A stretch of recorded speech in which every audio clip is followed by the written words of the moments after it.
Praise the lord, জয় মাসি। ঈশ্বৰৰ স্তুতি হোক আজিৰ এই সুন্দৰ সময়ত। ঈশ্বৰৰ বাক্যই কি কয় জানানে? লোকে লিখা বাৰ্তা 12 অধ্যায় 7 পদত এইদৰে লিখা আছে, তোমালোকৰ মূৰৰ সকলো চুলিও গনা হৈছে, তোমালোকে ভয় নকৰিবা, তোমালোক অনেক ঘৰচিৰিকাতকৈও বহুমূলীয়া। তোমালোকৰ মূৰৰ সকলো চুলি গনা হৈছে। এয়া মূৰৰ চুলি। আজি কোনেও নাজানে কাৰ মূৰত কিমান চুলি আছে, কিমানখন চুলি আছে কোনেও ক'ব নোৱাৰে, কোনো বৈজ্ঞানিকে ক'ব নোৱাৰে।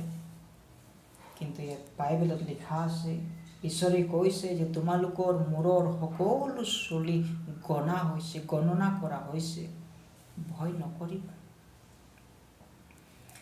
যিজনে শৰীৰক নষ্ট কৰি আত্মাক একো কৰিব নোৱাৰে তাক ভয় নকৰিবা, কিন্তু যিজনে শৰীৰ আৰু আত্মা দুয়োকো নৰকত নষ্ট কৰিব পাৰে সেইজনকে ভয় কৰিবা, কাৰণ সেইজনাই আপোনাৰ চুলি গণনা কৰি থৈছে। আমেন।